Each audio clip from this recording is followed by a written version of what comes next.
guys! Hoje nós vamos falar um pouquinho sobre o Present Perfect.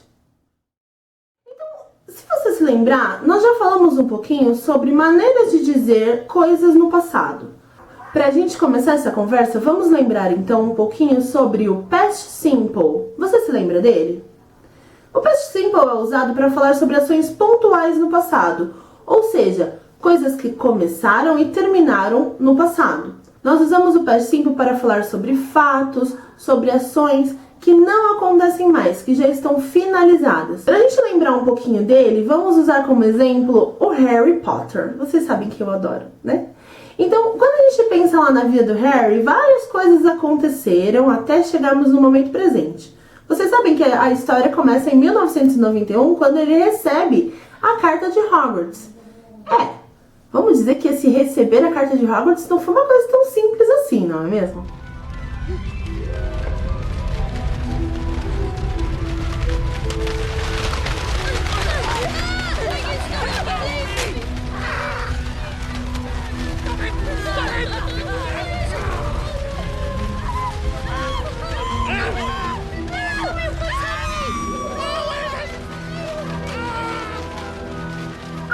Receber a carta que diz pra ele que ele é um bruxo e que ele está sendo convocado para entrar na escola de magia e bruxaria de Hogwarts é considerado uma ação pontual no passado de Harry, ou seja, uma coisa que começou e terminou.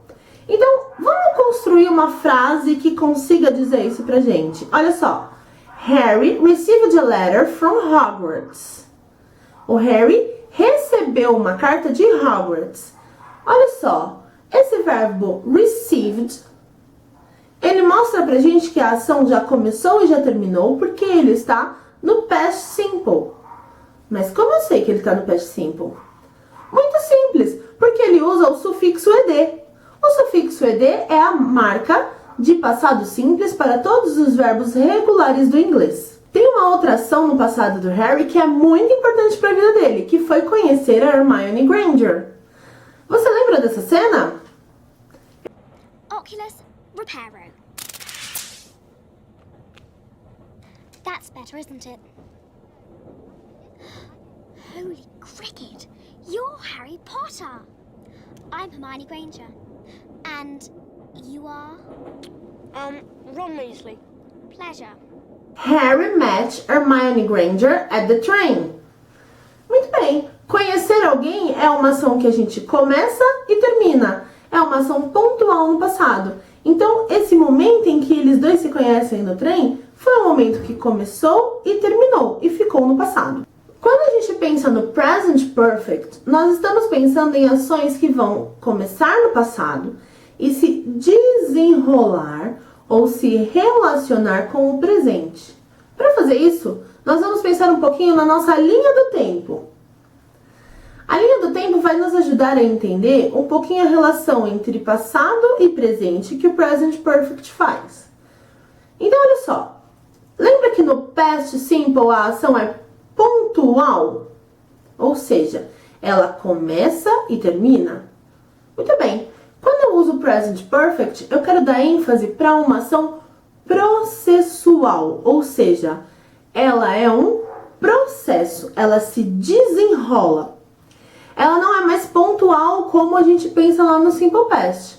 Ela vem acontecendo, vem se desenvolvendo do passado até o presente.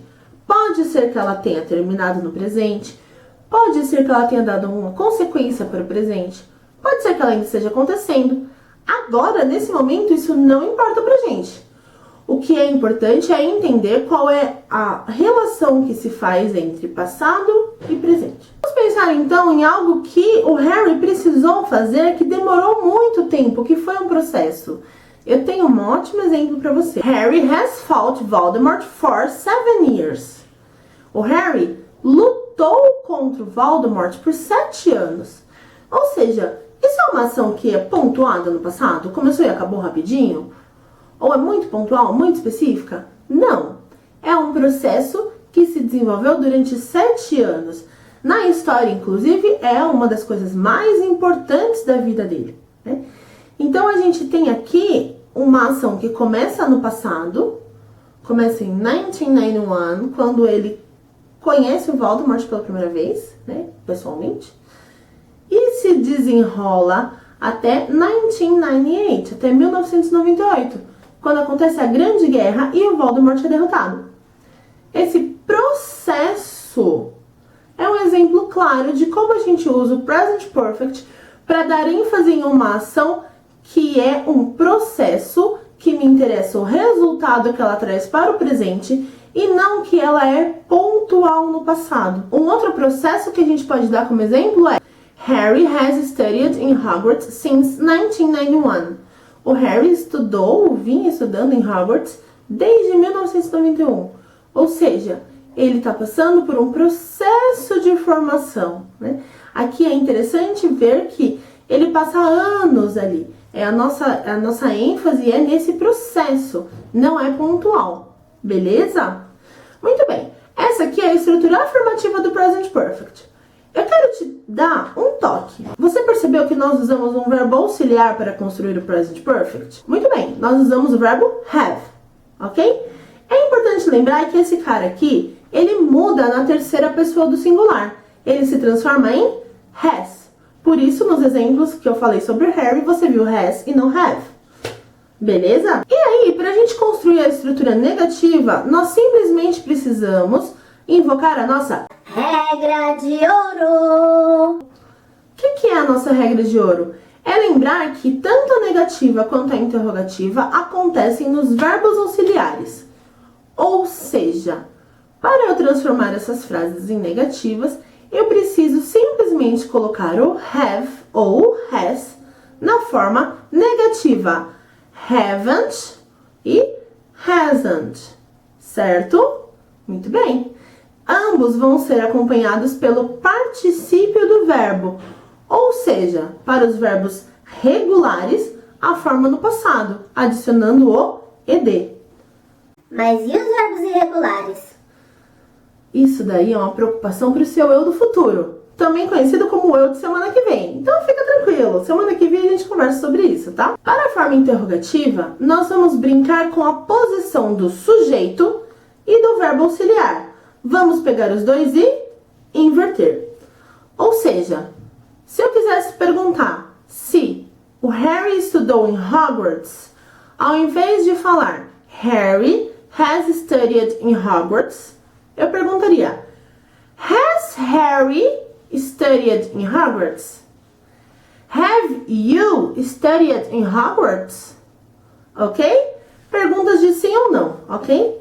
As perguntas específicas também é uma preocupação para o seu eu de semana que vem. Muito bem, pessoal. Por hoje é isso. Vocês viram, então, um pouquinho de revisão sobre Past Simple, viram a estrutura e a função do Present Perfect, as formas afirmativas, negativas e interrogativas. Semana que vem a gente volta falando das formas irregulares dos verbos, assim como as formas interrogativas usando as WH questions. So, see you!